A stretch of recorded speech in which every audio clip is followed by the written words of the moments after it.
இப்ப நான் என்ன கேக்குறேன்? என்ன கேக்குறீங்க? நீங்க வந்து எங்க இருந்து வர்றீங்கன்னு கேள்வி. மேலூர்ல இருந்து வர்றேன்னு நான் சொல்லிருக்கேன். மேலூர்ல இருந்து என்ன இதுக்கு வந்தியான்னு கேக்குறேன். சத்தம் கேட்டுச்சு அதனால நான் வந்தேன்.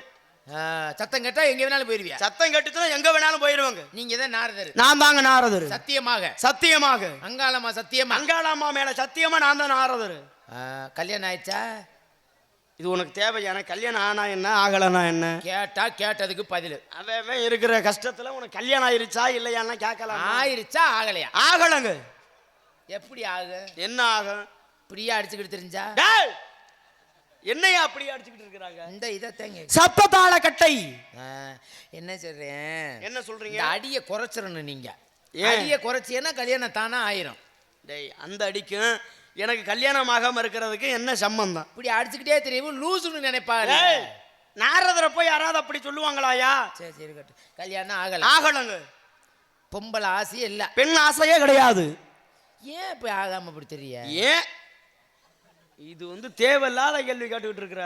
சரி ஐயா எனக்கு பிடிக்கவில்லை மண்ணாசை பொன்னாசை பொருளாசைன்னு சொல்லக்கூடிய 3 ஆசைகளுமே நாரதருக்கு கிடையாது. கேட்டா கோச்சுக்க மாட்டியா? அதெல்லாம் கோச்சுக்க மாட்டேன், கேளுங்க. பிடிக்கலையா இல்ல சுத்தமாவே இல்லையா? எனக்கு பிடிக்கல விட்டுட்டேன். கல்யாணம் ஆகலங்க. பொம்பளை சமாச்சாரம் இல்ல, எதுவுமே கிடையாது. அந்த ஆசையே எனக்கு இல்லையே. ஒரு நாள் கூட இருந்தது கிடையாதுங்க. வந்தது இல்லைங்க. தூங்கும் போது கூட நினைப்பு இல்ல. தூங்கும் போது நினைக்கிறதுக்கு நான் என்ன உன்னை போல மனுஷனா? எதுக்கு திடீரே பூமிக்கு பாரமா? ஏய் நான் தெரிஞ்ச உமக்கு என்னையா? எங்க பூலவத்துல 15 வயசு பையன் கூட அந்த போடு ஓடுறியா? அவரு இருக்கிறார் அப்படின்னா அவருடைய வேலை அது. நீ மனுஷன் கையடி அடிச்சுக்கிட்டு தெரியா கப்பு கப்புன்னு? சும்மா நிப்பாட்டி ஒழுங்கா பேசியான். ஒழுங்கு மரியாதையா பேசியா? இங்க போட தெரியல, இங்க வந்து என்ன போடுறேன்னு சும்மா நிப்பாட்டு. வெக்கமா சரி இல்லாம இங்க இருந்து வந்துட்டாரு நாராயணன். ஓட்டங்குளத்துக்கா நாராயணன் ஓராயணன். கல்யாணம் பண்ணிட்டியா? யாரு நீங்க கல்யாணம் பண்ணல, நான் கல்யாணம் பண்ண மாட்டேன். சரி விட்டுருவா. சரிங்க. நான் கேட்டா கோச்சுக்க மாட்டேன். என்ன கேட்க போகின்றீர்கள்? இருக்கா இல்லையா? இல்லங்க. சுத்தமாக இல்லை. எந்த பொம்பளையும் போட்டு நீங்க அமுக்குனது இல்ல. டேய் கிரிக்க மாதிரி பேசாதயா, எனக்கு இப்ப அந்த பழக்கமே கிடையாதுங்க. ஓ உங்களுக்கு அந்த பழக்கம் இல்ல? கிடையாதுங்க. வேற பொம்பளைய யாராவது உங்களை போட்டு அமுக்கிருக்காங்களா? ஏய் நான் அதற்கெல்லாம் உட்பட்டவன் கிடையாது. என்னை பார்த்தால் எவருக்கு ஆசையும் வராது. அப்ப சுத்தமாவே இல்ல? இல்லங்க. ஏன் நாய் கவிக்கிட்டு போயிடுச்சா? எந்த ஒரு ஏயா நாய் கவிட்டு போற அளவுக்கு வச்சிருப்பாங்க. படுத்திருக்கும் போது கொத்தோட அத்துக்கிட்டு போயிருந்தாலும் நாங்கள் இந்த மண்ணில் இருக்கின்ற பொழுது 2 அடி கீழே மேல தாங்க எங்க பாதம் இருக்கும், கீழே மண் இருக்கும். சரி எதுக்கு அதை தேவையில்லாம பேசிக்கிட்டு? கல்யாணம் ஆனா ஆகாட்டினா அதை பத்தி நம்மளுக்கு தேவையா? சரி அப்பா அம்மா நல்லா இருக்காங்களா? இப்ப நல்லா இருக்காங்களான்னு கேக்குறிய? ஏன் வயிற்றுச்சல கேக்குறியா? இல்ல சாமி ஒருத்தல அறிமுகம் இல்லாத யாராவது பார்த்தா நல்லா இருக்கீங்களா? பிள்ளை ஊட்டி எத்தனை சொத்து பத்தியா கேக்குற? பிள்ளை ஊட்டி எத்தனை அப்பா அம்மா நல்லா இருக்காங்களா குடும்பத்துல அப்படின்னு கேக்குறதானே? அப்படியா? நல்லா இருக்காங்க. எங்க தமிழர் பண்பாடே வந்த உடனே உபசரிக்கிறதா எங்களுடைய பண்பாடு. அப்படியா? அதனாலதான் கேக்குறேன். சரிங்க. அம்மா நல்லா இருக்காங்க? நல்லா இருக்காங்க. நல்லா இருக்காங்களா? நல்லா இருக்காங்க. சரி உங்களுக்கு ஏன் இந்த ஆசை வரல? ஏன் பிடிக்கவில்லையா? மனசுல இருந்து அந்த எண்ணத்தை ஒதுக்கிட்டீங்க? வரவே இல்லைங்க. சுத்தமா இல்லங்க. நீங்களா ஒதுக்கிட்டீங்களா இல்ல அதுவா ஒதுங்கி கிடக்குதா? இல்ல நீ வந்து ஒதுக்கி வச்சேன்னு நினைக்கிறியா? லூசா நீ? வேண்டாம் என்று ஒதுக்கி விட்டேன். ஒதுங்கி இருக்கா என்ன பாருங்க, நல்லா பாருங்களேன். இப்படி எல்லாம் பேசாத. சரி விடுங்க. அது சரிங்க. தேவையில்லாம பேசிக்கிறேன். அது ஓரமா கிடந்தானா ஒதுங்கி கிடந்தா? சரிங்க. சரி அதை விட்டுருவான். சரி இப்ப நான் என்ன கேட்கறேன்னா அம்மா நல்லா இருக்காங்களா? என்ன வேலை பாக்குறாங்க? அவங்க தாங்க அந்த உலகில் உள்ள அனைவருடைய நாவிலும் இருக்கக்கூடியவள். பேசுறதுக்கு சக்தி. ஆமாங்க. சரி சரி. எதுவும் படுத்திருக்கும் போது மாடு கீடு மிதிச்சு கிடையாதியா? வேண்டாம் என்று ஒதுக்கி விட்டேன். இல்ல ஆளை பார்த்தாலே அப்படித்தான் தெரியுது. ஆளை பார்த்தாலும் தெரியாது. ஏன் நீ என்னை பார்த்தா எப்படி தெரியுது? சரி விட்டுருவான். அது எதுக்கு தேவையில்லாம? சரிங்க. ஆமா மாடு கீடு ஆடு மிதிச்சானே எது மிதிச்சானே. சரி விட்டுருவான். அதை எதுக்கு தேவையில்லாம பேசு. கை தொட்டு பேசாதையா? முதல்ல தொட்டா பிடிக்காதா? தொட்டா பிடிக்காதியா? தூக்கி போட்டு அமுக்குனா? டேய் எதுவுமே பிடிக்காதியா? சரி சரி சரி சரி. அப்பா என்ன வேலை வைக்கிறாரு? அப்பா தாங்க 4 வகை யோனி. சரி 7 வகை தோற்றம், 84 லட்சம் ஜீவராசிகளையும் இந்த உலகத்திற்கு கொடுக்கப்பட்டவர் படைப்பு கர்த்தா. ஓ எல்லாத்தையும் படைக்கிறது எங்க அப்பா தான். உங்க அப்பாவுக்கு தான். ஆமாங்க. எப்படி ஒவ்வொருத்தருக்கும் ஒவ்வொரு சும்மாவே இருக்க மாட்டீங்களா? எல்லாருக்கும் வேலை தானா? வேலை இல்லாம வெட்டித்தனமா உன்ன மாதிரி சுத்தலாமா? அதானே வேலை இருக்கணும். நீ எல்லாம் வாயை வச்சே பொழச்சுக்கிட்டு அலையிற ரொம்ப வருஷமா. நான் வாயை வச்சு பழச்சுக்கிறேன், நீங்க கையை வச்சே பழச்சுக்கிறீங்க. பேசியே பொழச்சுக்குவேன், நீ ஏன் தவறா நினைக்கிறீர்கள்? அதத்தை நான் சொல்றேன். சரிங்க. சரி, அப்பா வந்து எல்லாத்தையும் படைக்கிறார். ஆமாங்க. மண்ணை படைச்சது எங்க அப்பாங்க? என்ன படைச்சது? எங்க அப்பாங்க? என்ன படைச்சது? எங்க அப்பாங்க? பொருளை படைச்சது. எங்க அப்பாங்க? மரத்தை படைச்சது. எங்க அப்பாங்க? மட்டையை படைச்சது. எங்க அப்பாங்க? கொட்டையை படைச்சது. ஏய், பணம் கொட்ட மாங்கொட்டை. அப்படி தெளிவாக கேளுங்கள். என் தந்தை தாங்க. ஏன் கொட்டையை படைச்சாரு? உன் கொட்டையை ஏன் படைச்சாரா? அட, ஏன் கொட்டைன்னு சொல்லல, ஏன் கொட்டையை படைச்சாரு? எதற்காக கொட்டையை படைச்சாருன்னு கேட்கறீங்க? இந்த உலகில் எந்த ஒரு ஜீவனும் வர வேண்டும் என்றால் முக்கியமானது கொட்டை. கொட்டை இல்லைன்னா இந்த உலகத்துல எதுவுமே வராதுங்க. அப்ப கொட்டையை படைச்சவங்க எங்க அப்பா தாங்க. கோழியை படைச்சது எங்க அப்பாங்க. இது குஞ்ச படைச்சது யாரு? கோழி குஞ்சையா? எங்க அப்பா தாங்க. எங்க அப்பா தாங்க. ஏன் குஞ்ச படைச்சாரு? ஏய், நாகரிகமா பேசி. அட இல்லங்க, ஏன் குஞ்ச படைச்சாருன்னு கேக்குறேன். எதற்காக என்றால் குஞ்சு இல்லை என்றால் இந்த உலகத்தில் எவரும் பிறக்க முடியாது. அப்ப குஞ்சு இருந்தாதான் பெரும். என்ன அந்த மாதிரி பேசுற? என்னங்க இப்ப என்னங்க பேசுனே? கோழி குஞ்சு இல்லனா அது பெருசாகி முட்டை போட முடியாதுல்ல. கோழி குஞ்சு வேணும்ல. குஞ்சு முக்கியமா இல்லையா? ஓ, குஞ்சு இருந்தாதான் அடுத்து உற்பத்தி வரும். இப்படி எல்லாம் பேசாதயா. ஏயா இப்ப நீங்க என்ன பண்ண, ஏதாவது தவறா கேக்குறேனா? நீ அப்புறம் குஞ்சு இருந்தாதான் எல்லாம் வருங்கிற. கோழி குஞ்சு இருந்தா தானே அடுத்து கோழி ஆகும். ஆமாங்க. அப்புறம் முட்டை போடும். அதைத்தானே கேக்குறேன். கோழிக்கு தேவை. கோழிக்கு தேவை. கோழி உற்பத்தியாக வேண்டும்னால் என்ன தேவை? என்ன தேவை? குஞ்சு தேவை. ஆமா ஆமா. மனிதன் ஒரு நாளைக்கு விடக்கூடிய மூச்சு எத்தனை? 21,600 மூச்சு. நீங்கள் சரியாக விடுகின்றீர்களா? சரியாத்தான் விடுறீங்க. சில நேரம் விடுறீங்க, சில நேரம் விட முடியாது. ஏன், என்ன காரணம்? ஆஸ்துமாவா? இல்ல, நீங்களே விட முடியாம கிடக்குறீங்க, நான் எங்கிட்டு கொண்டே விட்டுக்கிட்டு கிடக்குறது? நாங்களாம் விட்டுக்கிட்டு தான் இருக்கிறோம். அப்புறம் பத்த விடலைன்னு சொன்னியா? காற்ற சொல்லிட்டு இருக்கிறையா? ஆற்றையா? சரி, எல்லாத்தையும் படைச்சது எங்க அப்பா தாங்க. எங்க அப்பா தான். ஆமாங்க. இந்த நாயை படைச்சது யார் சாமி? இந்த நாயை படைச்சது எங்க அப்பா தாங்க. நாயை படைச்சு உங்க அப்பா தான். இந்த நாயை படைச்சது எங்க அப்பா தான். ஏன் இந்த நாயை படைச்சு? இந்த நாயை ஏன் படைச்சாருன்னா, சொல்லுங்க, கேளுங்க. என்ன சொல்லுங்க. என்ன காரணம் இந்த நாயை படைச்சாருன்னா, நாயின் நன்றி உள்ள ஜீவன், மனிதன் என்பதும் நன்றி இல்லாதவர். இந்த நாயை பார்த்தாவது மனிதர் திருந்தட்டுங்கிற காண்டிதான் இந்த நாயை கடவுள் படைச்சாரு. நான் அதை கேட்கவில்லை சாமி. நன்றி உள்ள ஜீவன் நீங்க எதை சொன்னீங்க? நன்றி உள்ள ஜீவனை நாயின்னு சொன்னீங்க. ஆமாங்க.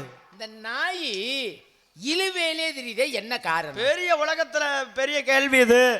இந்த கேள்வியை கொண்டு போய் ஐநா சபையில எழுதிவீங்கன்னு எனக்கு ஒரு சந்தேகமே. எனக்கு அதுலதான். ஐயா, நாகி ஏன் இழுத்துக்கிட்டு தெரியுதுன்னா என்கிட்ட போய் கேட்கலாம். ஒரு முனிவர்கிட்ட எதை கேட்க வேண்டும்? இங்க பாருங்க, படைச்சது யாரு? எங்க அப்பா தான். யார? எல்லாத்தையுமே நாயையும் எங்க அப்பா தான் படைச்சார். நாயை படைச்சது உங்க அப்பா தான். ஆமாங்க. ஆனா அது இழுவேலே தெரியுது, என்ன காரணம்? யாரு அப்படி?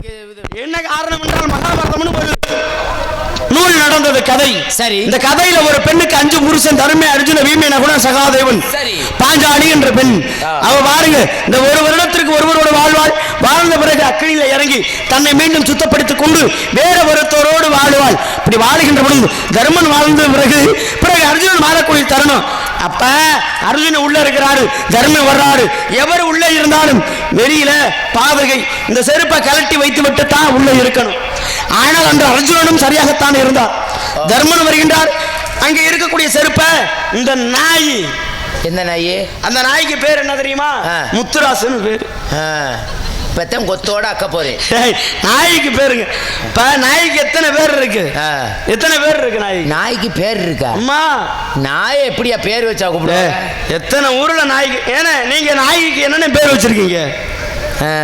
அதுக்கு முத்துராஜனா பேர் வைப்பீங்க. அம்மா, சரி, அதுக்கு அப்பா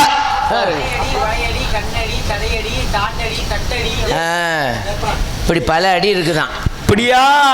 என்னடி சொல்ற? நிஜமாவா? ஆமா. சரி சரி, என்ன சொல்ல வர்ற? என்ன அதுக்கு நான் கேட்டதுக்கு பதில சொல்லி முடிங்கய்யா. என்ன கேட்ட? முதல்ல என்ன கேட்டனா? என்ன கேட்டனே தெரியலையா? என்ன கேட்டேன்னு கேட்டேன். அந்த இழிவே தெரியல, என்ன காரணம்? அதுதாங்க மகாபாரதத்துல பஞ்சபாண்டவர் 5 பேர், 5 பேருக்கு ஒரே மனைவி, ஒரு மனைவியோடு ஒரு வருடத்திற்கு ஒருவர் வாழ்வார். வாழ்ந்த பிறகு அவள் அக்கினியில இறங்கி மீண்டும் சுத்தப்படுத்தி வருவாள். தர்மன் வாழ்ந்து அர்ஜுனன் வாழக்கூடிய நேரம் உள்ள இருக்கிறாரு. வெளியில் தெரியக்கூடிய செருப்பை நாய் எழுதுகிட்டு போயிருச்சுங்க. தர்மனாகப்பட்டவன் வெளியில செருப்பு இல்லையே, உள்ளே எவருமே இல்லை என்பதை அறிந்து என்ன செய்து விடுகின்றார் தெரியுமா? உள்ளே போய் விடுகின்றார். போனாலும் தெரிகிறது அங்கே தம்பியும் மனைவியும் ஒன்றாக இருப்பதை கண்ணால் கண்டுவிட்டார். அப்பதான் கொடுக்கிறாரு சாபம். யாருக்கு? யாருக்கு? இந்த நாய்க்கு. என்னடா இது, வெளியே செருப்பை கலட்டி வைத்து விட்டு தானே உள்ள இருக்கணும்னு சொன்னேன், ஆனா இப்படி செய்து விட்டாயே அப்படின்னு வெளியில் வந்து பார்த்தால் வெகு தூரத்தில் இரு நாயகப்பட்டது ஒரு செருப்பை கவ்விட்டு கிடக்க. ஒரு சாபை, எப்பொழுது என்னுடைய மனைவியும் என் தம்பியும் உள்ளே இருப்பதை என்னுடைய கண்களால் காண வைத்து விட்டாயோ, நானாவது ஒரு தென்னை பார்த்தேன், ஆனா நீ கூறுவதை இந்த உலகமே பார்க்கணும்னு தர்மம் கொடுத்தாரு சாபம். அதனாலதான் நாய் கார்த்திகை மார்கழி நான் இழுத்துக்கிட்டே திரியும். நீங்க கேட்ட அருமையான விளக்கு. சரி, நாய் ஏன் காலை தூக்கிட்டே ஒண்ணு கடிக்குது? இதெல்லாம் ஒரு கேள்வியாயா? சரி, ஏதாவது புராணம் இதிகாசம் இது அதுல எல்லாம் சந்தேகம் இல்ல, அது வேற ஒண்ணு இல்லைங்க. சும்மா நாலு நாயில 4 நாய்க்கு ஆசை வருது. எப்படி என்ன ஆசை வருதுன்னா, ஏதோ நடக்கிறது பக்கத்து ஊர்ல திருமணம், அந்த திருமணத்துல போய் நம்ம எச்சிகளையை எடுத்து என்ன செய்யணும்? சரி, எச்சியல நக்க. அப்ப அந்த நாயெல்லாம் கூட்டம் போட்டு பேசி போகுது. போன அந்த நாயில இந்த 3ஆவதுக்கு மேல உள்ள முத நாய்க்கு சரி சிறுநீர் கழிப்பதற்கு ஆசை வந்துருச்சுங்க. ஆசை வந்துருச்சு. ஆமா, சிறுநீர் அளிக்கிறதுக்கு ஆசை வேற வராதா? சிறுநீர் வந்துருச்சுன்னு சொல்லுங்க. அப்படி சொல்லக்கூடாதுங்க. அப்ப வந்த உடனே ஆகா சிறுநீரை கழிக்க வேண்டுமே அப்படின்னு பாக்குது. அது அறிவுள்ள நாய்கள். எங்கேயும் போய் சிறுநீர் இருக்கணுங்க. ஒரு அருந்து விடக்கூடிய ஒரு செவரு, இந்த செவத்துக்கு அருகில போய் ஒரு நாய் மட்டும் சிறுநீர் இழுக்க. சிறுநீர் இருந்துகிட்டே இருக்கின்ற பொழுது இது அடிச்ச வேகத்துல செவர அருந்து கீழே விழுந்துருச்சுங்க. நாய் மேல விழுந்து நாயை செத்து போச்சு. இப்ப 3 நாயும் பார்க்க வருது, என்னடா இது போன ஒத்த நாயை காணாமே அப்படின்னு பார்க்க வந்தாதான் தெரியுது கீழே நாய், அதுக்கு மேல செவரு. ஆகா இது எப்படி இறந்திருக்கும்னு பார்க்க இப்பதான் எல்லா நாயும் யோசனை செஞ்சு பாக்குதாக அருந்து நிக்கக்கூடிய இந்த கட்டடத்துக்கு கீழே போய் இந்த நாய் அடிச்சாண்டி செத்து போயிருச்சு. இப்படி சிறுநீரை இனிமே நம்ம நிக்கையில எந்த ஒரு காரணமும் கொண்டு முட்டு கொடுக்காம நிக்க கூடாது. அதனால ஒண்ணு வண்டியில சிறுநீர் கழிச்சா ஒரு காலு மேல ஒரு காலு கீழே, செவத்துல சிறுநீர் கழிச்சா ஒரு காலு ஒரு காலு மேலையும் கீழையும் தான் இருக்கு. காரணம் என்ன? நாய்கள் பேசி ஒப்பந்தம் கொண்டு விட்டது. நம்ம ஒண்ணு கடிக்கும் போது அது விழுந்து நம்ம மேல அமைக்கிற கூடாதுங்கிறதுக்காக. எப்படி எந்த புராணத்துல இருக்கு சாமி? இதெல்லாம் இருக்குங்க, படிக்கணும். வீட்டுல போய் புத்தகத்தை புரட்ட வேண்டும். ஓ, புத்தகத்தை புரட்டிங்க? ஆமா, சில பேர் பொண்டாட்டியை போட்டு போட்டிக்கிட்டு அது உங்கள மாதிரி ஆட்கள். சரி சாமி, ரொம்ப மகிழ்ச்சி. சரிங்க. என்னைய பத்தி நீங்க யாருக்கு பிறந்தீங்க? இதெல்லாம் என்னது சாமி? அதெல்லாம் வாடாத மாடு.